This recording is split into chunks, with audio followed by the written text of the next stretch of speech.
నల్గొండ జిల్లా నార్కాట్పల్లి మండలంలోని ఎల్లారెడ్డిగూడెంలో సన్నబియ్యం లబ్ధిదారుడి ఇంట్లో తెలంగాణ మంత్రి కోమటిరెడ్డి వెంకటరెడ్డి భోజనం చేశారు. మంత్రితో పాటు MLA Vemula Veeresham, joint collector Srinivasulu, RDO కూడా భోజనం చేశారు. రానున్న రోజుల్లో మరిన్ని రేషన్ కార్డులు జారీ చేయనున్నట్టు కూడా తెలిపారు.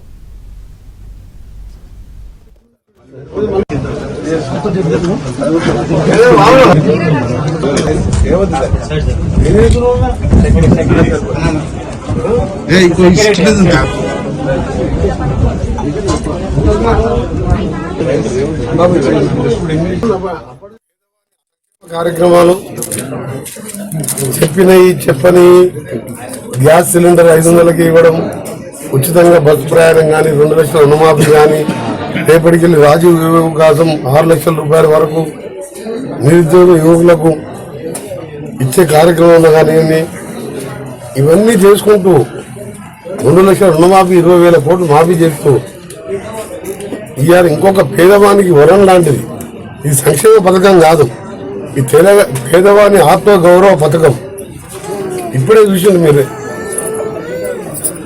సన్న బియ్యం మా అరుణ ఇంట్లో ఆమె చేతి వంట తింటుంటే విధంగా ఇవాళ కోటీశ్వరులు తినే అన్నం తింటున్నాం అంటే ఇది తెలంగాణ ప్రజాప్రభుత్వం. అంటే ఇది 80 లక్షలే గతంలో కవర్ అయి ఉండే రేషన్ కార్డులు.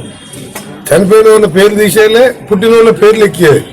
21 లక్షల పేర్లు ఎక్కించినాం కొత్త రేషన్ కార్డులలో. ఇంకొక 20 లక్షలు ఎక్కిపోతున్నాం. అందరికి కూడా సన్న బియ్యం ఇచ్చే కార్యక్రమం నిజంగా ఇలా పేదగాని ఆత్మ గౌరవం నిలబెట్టే పథకం. నాకైతే చాలా సంతోషంగా అనిపిస్తుంది. అన్ని పథకాలు